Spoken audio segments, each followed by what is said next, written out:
Hello makers. Well, today's card is a straightforward one in the sense that it's just masking. There's no like, ooh-ah technique or anything like that.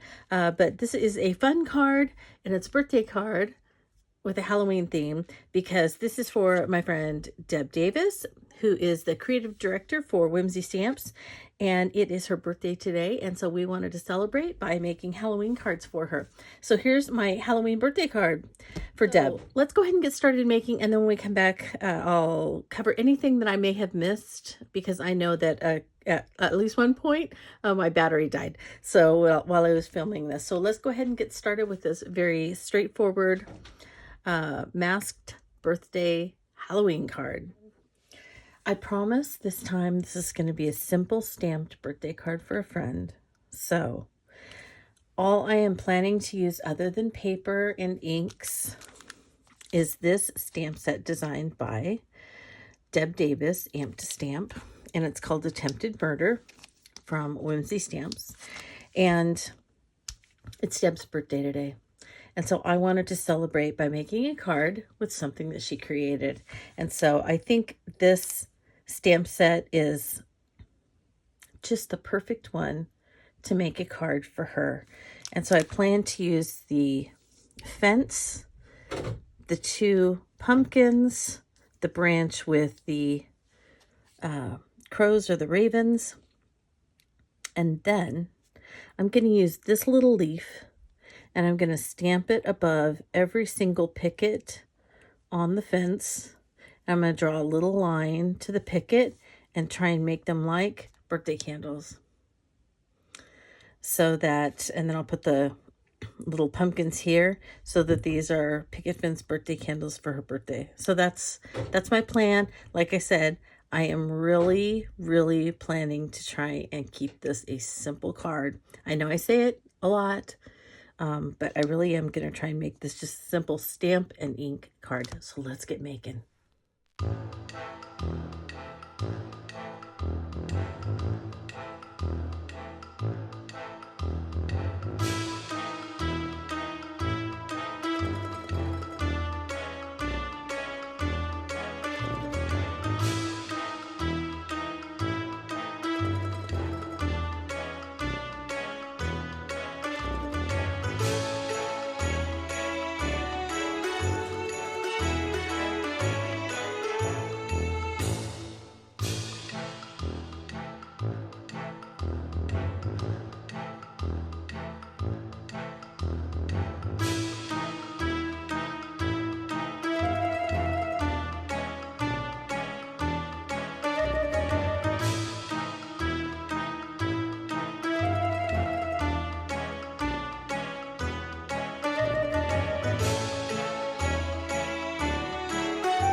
Well, I was working away and I thought I was videotaping for fast forward and I'm not sure where it went out at this point. I haven't looked back at it.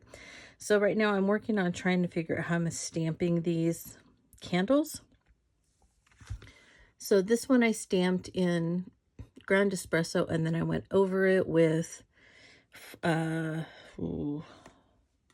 jack-o'-lantern mica stain.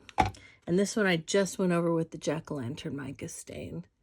And I kind of like it. It's not as in your face as this one over here, which is probably going to get cut off anyway. So I think I'm going to go with the mica stain. So here's how I did it. I took and I sprayed some here.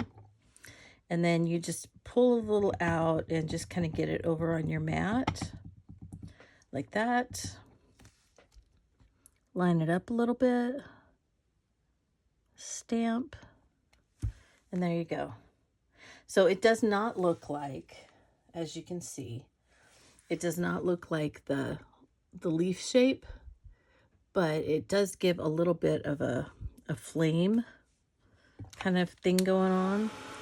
And then you dry it and it's shimmery. Then if I feel like I need to, I'll try and go and stamp it with archival ink, but it doesn't always show up so much, but it's really cool how shimmery it is. Now, you probably saw earlier that I smudged some Harvest Moon Distress Crayon, so I just colored where I thought I would stamp, and then I took my finger and smudged it so that that could kind of be like the yellow warm glow of the candle. And then I went through and I just colored with a little bit of the Harvest Moon. You could also do Flickering Candle. Harvest Moon was the first one I grabbed. So you could also do Flickering Candle. You just watercolor just a little bit in the area where you think you're going to stamp. And then I am now stamping in the jack-o'-lantern. So I'm going to continue that, and then we'll move along. So, and I've just been painting with distress inks or distress stains that I spray a little on here and use my watercolor brush to color everything. Most of the colors I put as I was coloring, but it was Spice Marmalade, it was Carved Pumpkin, it was the darker was the Campfire, Crackling Campfire.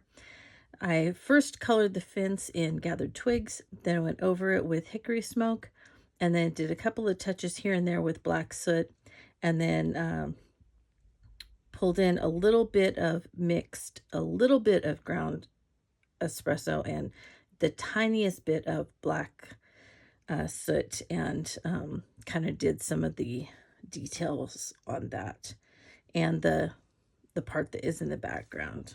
All right, so those were basically the colors I used to color everything, and then peeled paint for the green area on the pumpkins.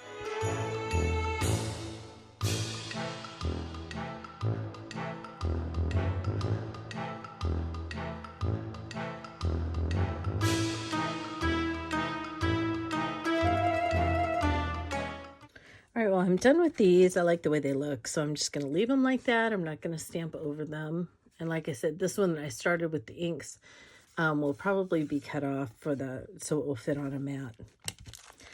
And then I was looking through and I found Happy Birthday. So I thought I would try and see if I could get that to fit up here. This is from the Headless Horseman stamp set that I used last year for one of my cards.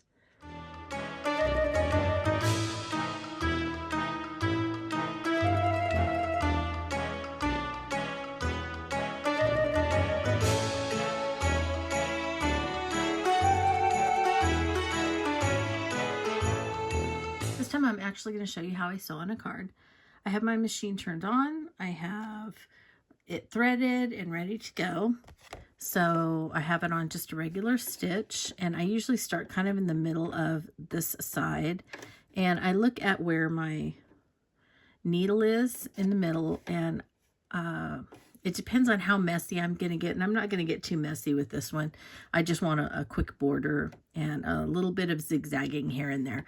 So I want my stitching to be fairly close to the edge, and so you can start to put your needle down so you can see where you want it. And I don't know if you can see, it's about, I don't know, I'm trying to get it about 1/8 of an inch in. Okay. And so then you put the foot down and you step on the gas or the pedal. And you can go as fast or as slow as you're comfortable with. When you get to the edge, you can just kind of eyeball it and do your best. Now, if you're doing messy Halloween stitching, you don't have to worry at all if you get it straight or lined up or anything. You just sew however you want to sew.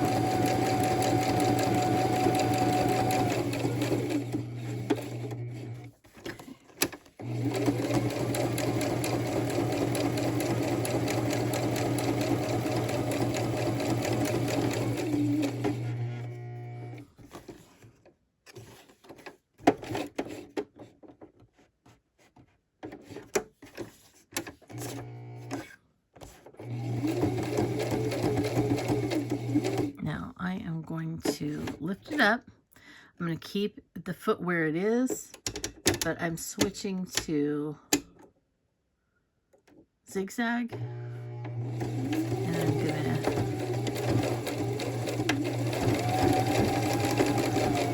do a little messy zigzag there.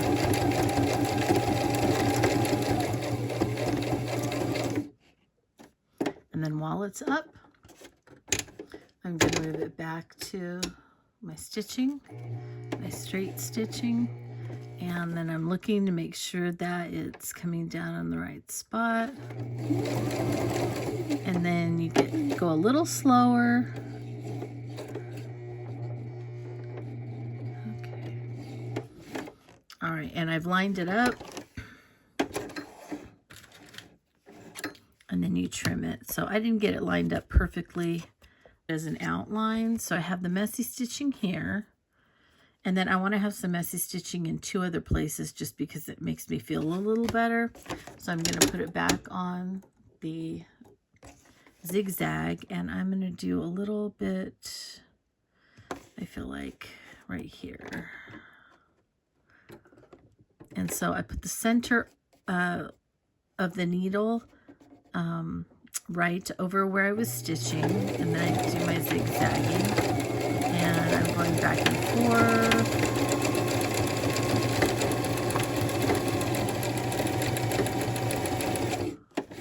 Okay. And it looks like something happened to my bobbin. Oh, I ran out of thread. All right, well, I have to rethread it, and then I'll do the same thing, the zigzag over here, so I don't want to have you wait. All right, so that's how you do messy stitching. I know that my battery went out, and I haven't had time to look back and see what we may have missed, so I hope I cover everything that I need to cover.